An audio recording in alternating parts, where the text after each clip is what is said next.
नमस्कार मित्रमैत्रिणींनो, मी प्रियंका. आपल्या यूट्यूब चॅनलमध्ये तुम्हा सर्वांचं अगदी मनापासून स्वागत आहे. आज आपण पाहणार आहोत नवरात्र विशेष देवीचा नैवेद्य म्हणजेच तांबूळ. तर हे तांबूळ तुम्ही पाहू शकता किती सुंदर आणि सुरेख चवीला अगदी भन्नाट होते. चला तर मग रेसिपीला सुरुवात करूया. त्यासाठी मी इथं घेतले आहे हे सर्व साहित्य तुम्ही पाहू शकता. आणि याच्याच बरोबर नागिल, सगळ्यात महत्त्वाचं म्हणजे नागिलीचे पानं. आणि ही पानं स्वच्छ धुवून कपड्यानं पुसून घ्यायची आहेत. पिवळ्या कलरचं पान असेल तर ते घ्यायचं नाही आपल्याला. ताजी ही हिरवी पानं घ्यायची आहेत. हे मी 25 पानं घेतलेली आहेत. त्याचबरोबर धनाडाळ 2 चमचे, सोप 2 चमचे, 2 चमचे गुलकंद आणि हे किसलेलं खोबरं, ड्राय खोबरं आहे 2 चमचे घेतलं आहे. ज्येष्ठ मधाची पावडर 1 चमचा, विलायची घेतली आहे 5 ते 7, ती मी सोलून घेतली आहे अशा प्रकारे. आणि ह्या लवंगा आहेत त्या 7 ते 8 लागतील आपल्याला. त्याचबरोबर मी सुपारी ही फोडून घेतलेली आहे. टुटी फ्रुटी आणि हा आसमान तारा हे पाहू शकता तुम्ही. अगदी थोडासा घ्यायचा आहे आपल्याला, अगदी मी थोडासा घेतलेला आहे. हा पान मसाला घेतला आहे 2 चमचे, ओवा 1 चमचा आणि आपल्याला जायफळ लागणार आहे 1 चमचा. मी नंतर फोडून यात ॲड करणार आहे. त्याचबरोबर कातही घ्यायचा आहे थोडासा आपल्याला 2 इंचाचा तुकडा. आणि इथं मी तीळ घेतलेला आहे 1 चमचा. त्याचबरोबर हा चुना. आता आपण या पानांना हा चुना लावून घेऊया. मी या वाटीमध्ये चुना काढून थोडा पातळ करून घेतलेला आहे, कारण नंतर आपल्याला व्यवस्थित हा एकदम परफेक्ट प्रमाणामध्ये हा चुना पडेल इतपत या पानांना अशा प्रकारे मी या सर्व पानांना हा चुना लावून घेते. आणि त्याचबरोबर आपल्याला ही जे पानाचं देठ आहे आणि शीर आहे ती अशा प्रकारे कात्रीनं कातरून घ्यायची आहे. तुम्ही पाहू शकता अशा प्रकारे मी सर्व हे करून घेते. तर सर्व पानांची शिरा मी कापून घेतलेली आहेत आणि ह्याची आता याला चुनाही लावून झालेला आहे. तर आपण आता हे पानं असे कट करूया अगदी अशा प्रकारे. किंवा मग तुम्ही हे कट न करता थोडे तुकडे करून याचे मिक्सरलाही फिरवून घेऊ शकता.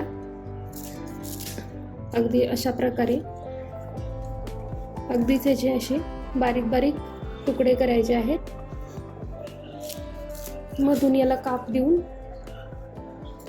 अगदीच असे एकदम असे बारीक बारीक याचे काप करून घेऊया. तुम्ही पाहू शकता अशाच प्रकारे मी सर्व याचे असे पीसेस करून घेते.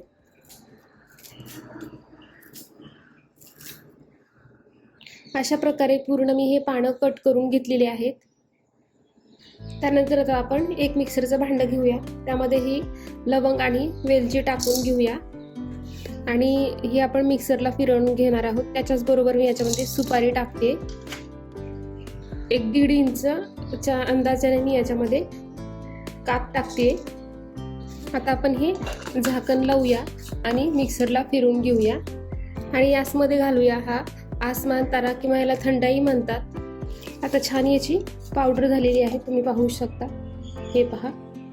आता मी इथे एक स्वच्छ बाउल घेतला आहे. यामध्ये आपण सर्व हे कट केलेलं पाणी याच्यामध्ये घालून घेऊया. आता यामध्येच घालूया आपण जे लवंग, वेलची, आसमान तारा आणि सुपारी जी बारीक केली होती ती यामध्ये ॲड करूया. आता यामध्येच घालूया 1 टेबलस्पून एवढी ही ज्येष्ठ मधाची पावडर. जायफळ घेतला आहे अर्धा टीस्पून. याचबरोबर तीळ, ओवा 2 चमचे घेतलेलं किसलेलं खोबरं, 2 चमचे पान मसाला, 2 चमचे धनाडाळ, 2 चमचे बडीसोप आणि 2 चमचे ही मी रंगीत अशी बडीसोप घेतली आहे. ऑप्शनल आहे, तुमच्याकडे नसेल तर नाही टाकली तरी चालेल. ही मी 2 चमचे टुटी फ्रुटी घेतली आहे. जर तुमच्याकडे नसेल तर तुम्ही नाही टाकली तरी चालेल. टुटी फ्रुटीने काय खूप छान असा कलर आणि टेस्टही येते आपल्या या पानाला, तांबूळला.